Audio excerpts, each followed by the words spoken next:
Cela fait 2 ans jour pour jour que les proches de Delphine Jubilard n'ont plus de nouvelles. Depuis la nuit du 15 au 16 décembre 2020, l'infirmière n'a plus donné signe de vie. Placé en détention et mis en examen, Cédric Jubilard continue de clamer son innocence et l'enquête patine.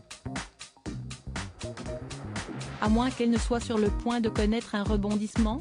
Selon les informations de Midi Libre, les avocats du plaquiste vont déposer une nouvelle demande de remise en liberté pour leurs clients et attendent de nouveaux éléments clés qui pourraient apporter un éclairage décisif sur l'affaire.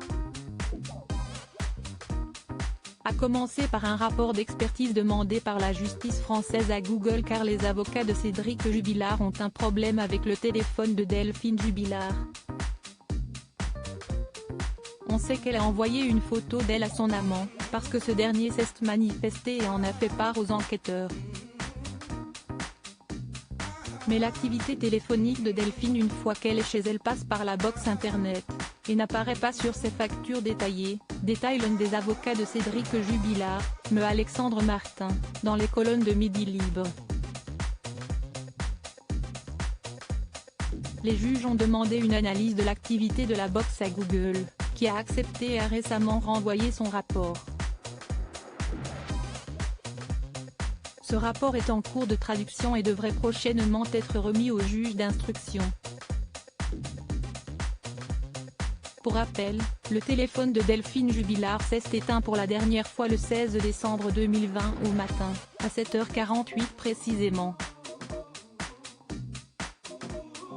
Cédric Jubilard reste combatif. Les autres informations connues stipulent qu'à 6h52 le matin de la disparition, le téléphone a été déverrouillé par une action humaine, car il comportait un système de déverrouillage.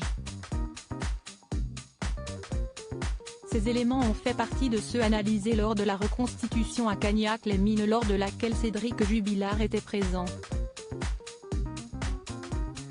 En attendant les conclusions officielles, les avocats du plaquiste s'affairent. Cédric Jubilard est toujours dans le même état. Il est abattu et souffre terriblement de sa situation, de son isolement avec qui que ce soit, y compris ses enfants, assure l'un de ses conseils à Midi Libre. Mais il reste combatif car il est convaincu que la justice va enfin ouvrir les yeux et mettre fin à son calvaire. La justice devrait examiner une nouvelle demande de remise en liberté.